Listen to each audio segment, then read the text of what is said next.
Okay, so I will not be talking about dragons in this video. I will be talking about Ortbows because I will be talking about Severance, Season 2, Episode 4, and also some of the stuff before that because this is my first Severance video. I guess I'm doing that now. But yeah, if you aren't watching Severance, you should be. It is, I think, the best show on television right now, and I'm gonna talk about it, I guess. This is gonna be like less structured than my House of the Dragon videos, probably. I don't know, we'll see. So, hot take, I thought that this episode was fantastic. This is a really good show, you guys. There's like really good actors on it. Thought especially Britt Lauer and John Turturro in this episode were fantastic. Everything looked gorgeous as usual. It was really cool to get to see everyone outside in their sick ass fits. And you could really tell that they were filming outside in the actual wilderness. Like, I have recently been revisiting season 2 of Yellow Jackets. And yeah, it looks like real snow. Looked very pretty. I was a little disappointed we didn't get to see more about Mark's reintegration, given that that was like this big note that we left on at the end of the previous episode. And it seems like the procedure maybe works a little bit differently from what I expected, because this did seem to just be any Mark in this episode. I had kind of thought that this would be like a whole new Mark consciousness that would be kind of jumping him backward and forward through the different memories and kind of all scattershot the way that Petey was, but it seems like it's maybe more of a gradual thing where they start to get flashes of like the innie self gets flashes of the outie self, and they start to combine more and more over time, because it didn't seem like Mark in this episode knew anything about their reintegration or had any idea other than that one brief flash. Like, I think he probably would have been much more conflicted about sleeping with Helly if he had like had all those memories of his wife. I'm sure we'll see more of that though in the episodes to come. I am very curious about how they're going to do that and what exactly those boundaries are, because reintegration does effectively kill your innie. I mean, I guess it really kills both of them if they kind of become this third consciousness, this third Mark. This episode dropped two pretty big bombs. The first was the Helena reveal. I think most people saw it coming, or at least most people discussing the television program Severance on the internet. Maybe there are casual viewers who were surprised by that.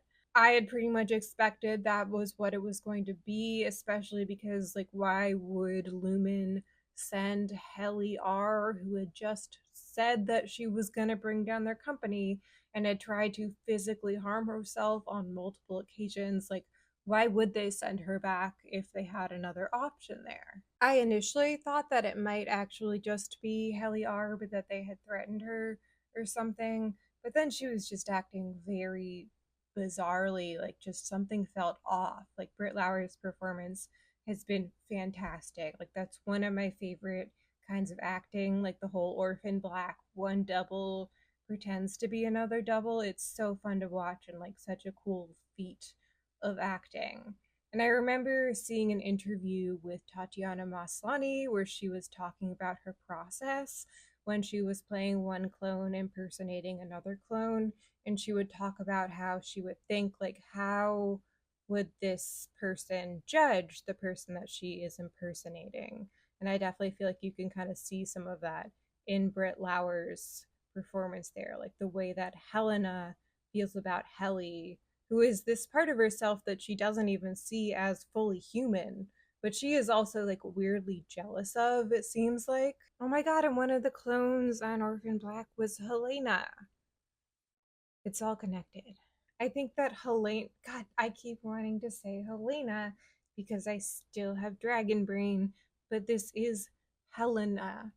And I think that Helena Egan is such a fascinating character. Like, she's detestable, but I also do kind of feel for her. Like, she was raised in a cult. I have talked in my House of the Dragon videos about how being a monarch is inherently dehumanizing, Like, yes, these people have all of the material privilege that one could possibly want, but also their lives are not their own. Like, Helena was probably raised up from a very early age to be the Egan heir. I just guess we don't know if she has siblings. Maybe there's some sort of succession-esque rivalry there, but it seems like she's the only one. We didn't meet any other siblings at the gala. And I do love a problematic redhead who wears a lot of blue and green. I do think that she actually has some sort of feelings for Mark and thinks that she has a genuine connection with him in some way, maybe even. Like, I think when she said that she hated who she was on the outside, she was being sincere. She does hate who she is. And to be clear, what she does to Mark in this episode is awful. It is sexual assault by deception. It is very fucked up, but I feel like the whole premise, this entire thing, is just so fucked up. I do think it's like the idea of consent, like what does it even mean in this situation, is fascinating to explore here. This piece of herself that she doesn't even consider to be fully human has been able to have the kind of human connections that she has never had. Like, I do think she kind of thinks that she has some sort of a real connection with Mark. I think she probably has feelings for him. I think when she said that she didn't like who she was on the outside, she was being sincere. The Mark Kelly relationship love quadrangle, I guess, with Miss Casey. So it's like a sextangle. Septangle? I don't know. The word I was looking for there is hexagon. But the Mark Kelly relationship is fascinating and horrifying on so many levels. Like, I do think that they're cute together. I ship it, but it's like the definition of a situationship. They each only know like less than 10 people. They've only known each other for like, I don't know, however many hours, like maybe 100 hours. I'm not doing the math. Maybe I'll do the math and like put it in on your screen right now. But they haven't known each other for very long, really. Like, I understand why Helly R will come back and be upset that Mark didn't recognize her. I would be upset in the same situation. But like, also, they kind of barely knew each other. Like, I do think it's worth examining why Mark didn't notice, why he didn't want to notice, even when Irving was like, hey, something's up here. Heliar has been going through it. Like, she finds out that she is her own worst enemy, quite literally. Like, she is one of the people who is responsible for this prison that she and all of her best friends in the world are trapped in. And her conscious experience is like she goes from being tackled at a gala to waking up with her head being pushed underwater in the middle of the fucking frozen wilderness. And then one of her best friends in the world just gets killed. And then she's going to have to find out that the guy she likes slept with her evil twin. She should go to start a support group with my good friend Olivia Dunham. And I do think that Helly R will be coming back. I'm sure that Mark will demand it, and they do need him to finish the Cold Harbor project. So I do think that we will be seeing the real Helly R from now on. Probably be seeing some of Helena too, but I do think we will be getting Helly on the severed floor. But as happy as I was to get my girl Helly R back, we lost my dear sweet Irving B. What the fuck? I am I am legitimately devastated. Um yeah, I do think that he is really gone. Like, it seems like they just deleted him, essentially. I mean, I guess with any sci fi show like this, there is the possibility that they could bring him back, which, as much as I am heartbroken that I'm never going to see him again, I don't really think that they should. Because when you say, oh, this character is dead, but then they somehow magically come back, that really lowers the stakes. Like, as much as I love Buffy the Vampire Slayer, I don't think it's a good move. I think that it lessens the emotional impact of these. What you doing, baby girl? Sorry, there's a dog. It lessens the emotional impact of these moments. Like Bert here made, God, Bert, his name is Irving. God, my brain is just like, I'm doing great. Okay. Irving here like made this incredible sacrifice to get his friend back. And I think that that's beautiful, especially how he was kind of like low-key suicidal at the beginning of the season. We saw because he was heartbroken finding out that he was never going to truly get to be with Bert, and he didn't want to come back. And so that he got to kind of do this and kind of go out on his own terms, saying fuck you to the system and saving his friend, I thought was really beautiful. And I'm sure that we will still be getting John Turturro as Audi Irving. But yeah, I think that Irving B is gone and I hate it. Fuck you, Ben Stiller. Just a fantastic performance from John Turturro. Like Irving has such a genuinely sweet heart, and I think that makes his sort of anger and his fire burn all the brighter when he wakes up to the horror of the system that he and his friends are stuck in. I am very interested to see more of Audi Irving because it seems like he's definitely on some sort of an investigative kick. He's like going to payphones, he's drawing maps, and now Bert is following him for some reason. Like, I do really hope that we will get to see what happened after his Audi self woke up when he was banging on Bert's door at the end of last season, because clearly Bert now suspects something. Will he join a throuple with Bert and Bert's husband? John Turturro is just like so fantastic in this role. Like, what the fuck, man? I genuinely, it feels like I lost a friend. Like, Irving B was very dear to me. Milchick said how it would be like Irving never existed, which is actually what Irving said about Bert when he was getting retired. And the fact that they can just be deleted, like fully and completely killed, no possible reintegration, no nothing at any time, really ups the stakes and the horror here. There is also the question of those doubles, the twins of the MDR team that were guiding them along the way, because I do not think that they could be physically real.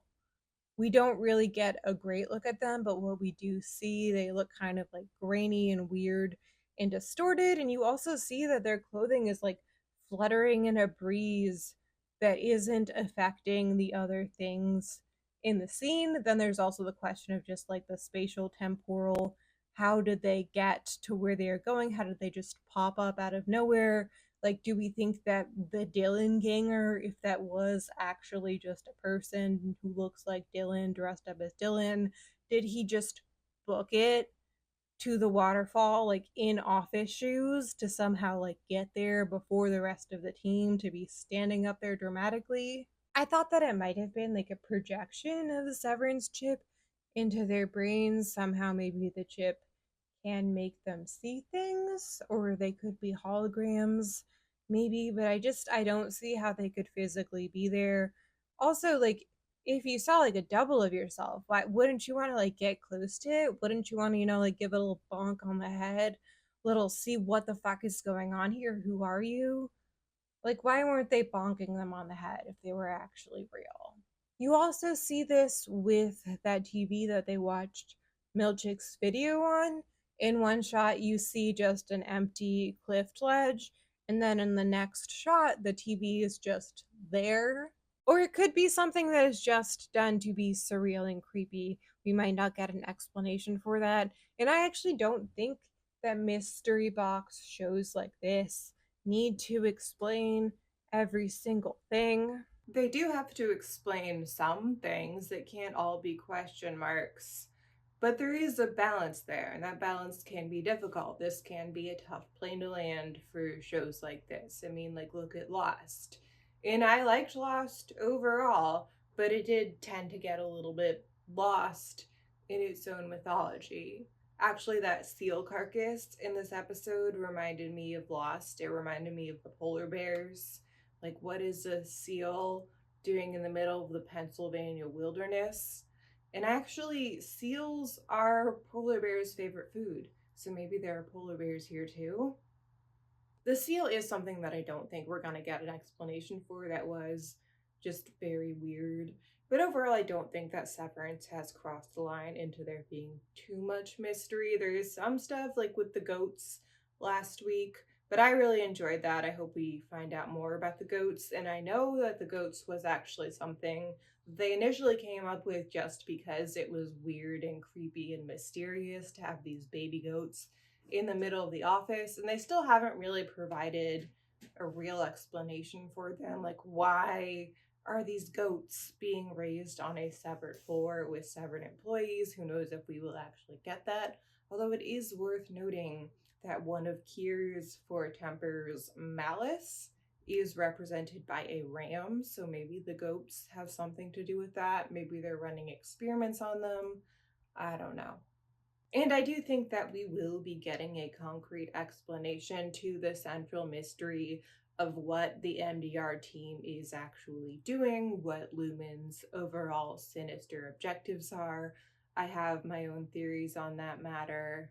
But I don't mind the show having these kind of weird, mysterious corners to it that we never actually find out. And we do get more of the sort of pseudo religious Kier Egan lore in this episode, and I love that. It's very weird and creepy, especially with Irving's dream and seeing the Woe bride there. She was super scary. I thought that was awesome. It looked so cool. So, as a refresher, Kier Egan identified four tempers that he thought made up a human soul. So, there is Woe, the bride, there is Malice, which is represented by a ram, Frolic is represented by a jester, and Dread is represented by a crone.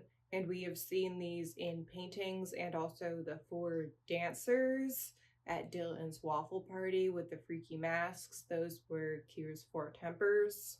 And Kier thought that if you balanced those four tempers into some sort of ideal ratio, you could create some sort of ideal state of being, even a sort of superhuman power. And that does appear to be tied to what the MDR team is actually doing, because those four tempers are basically the four bins that they're sorting their numbers into. You got the happy numbers, scary numbers, sad numbers, and angry numbers. And if you look at, they released this MDR orientation booklet as supplemental material, and the names of those bins correspond to the names of the four tempers: Woe, Dread, Frolic, and Malice.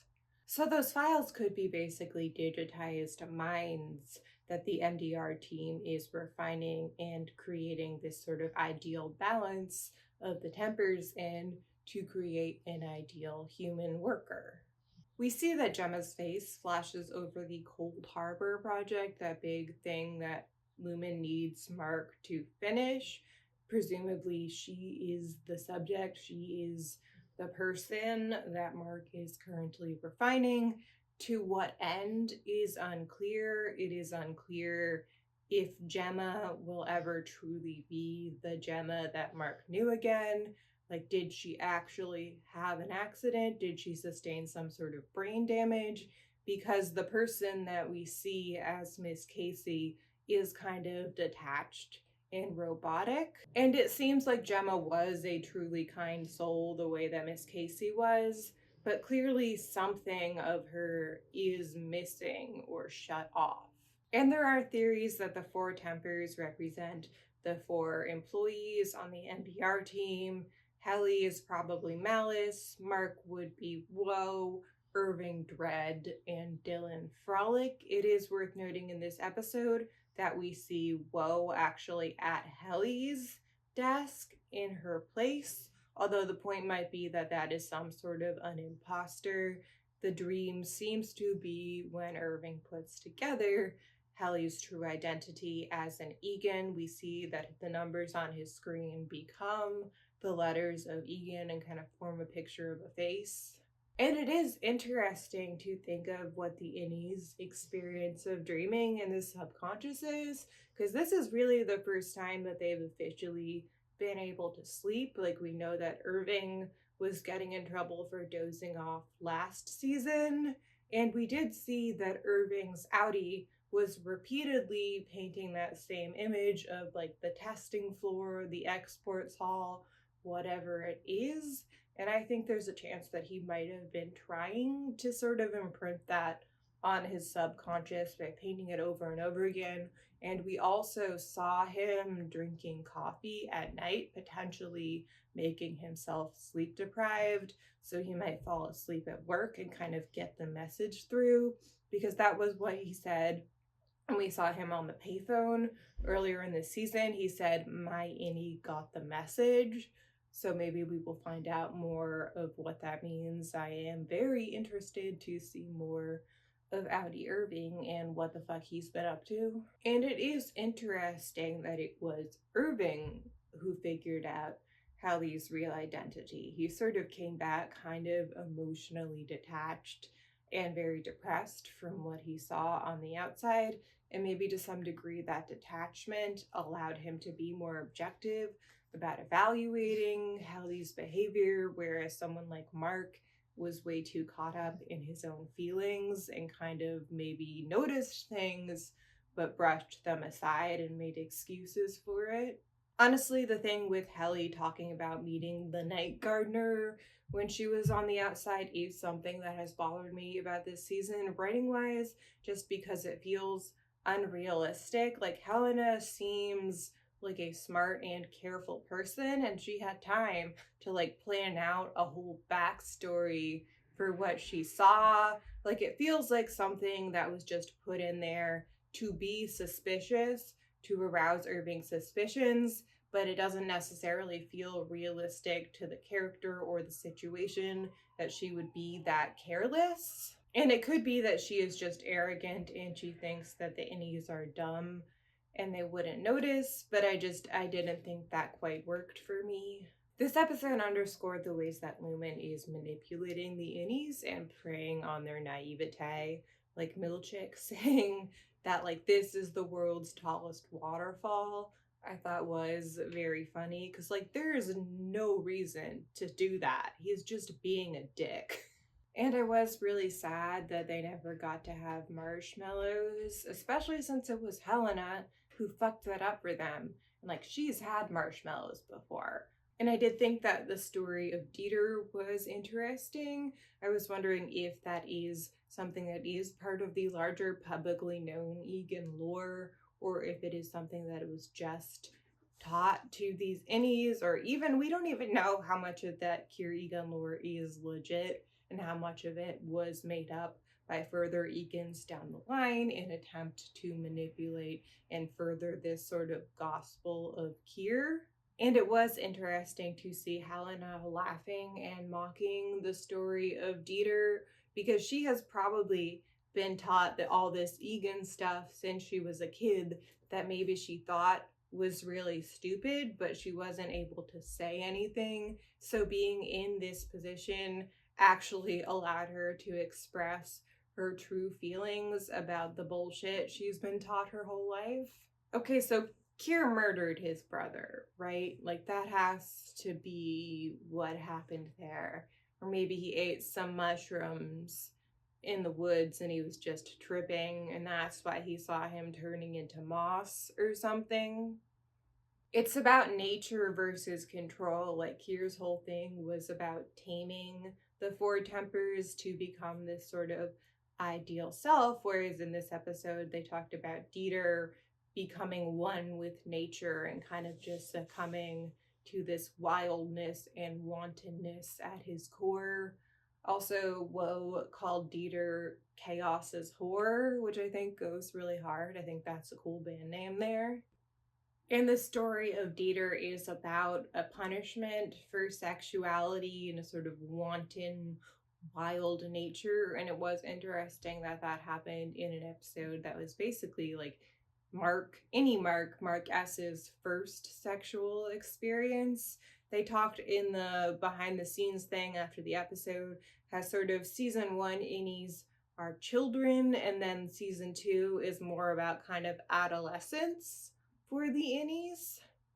Sexuality for the innies is its whole own mess. There's the question of bodily autonomy and the fact that they are basically children. I mean, something of their mentality is adult, but in terms of their experiences and memories, they're all like, I think Irving had been there for maybe 3 years, Mark had been there for 2 years.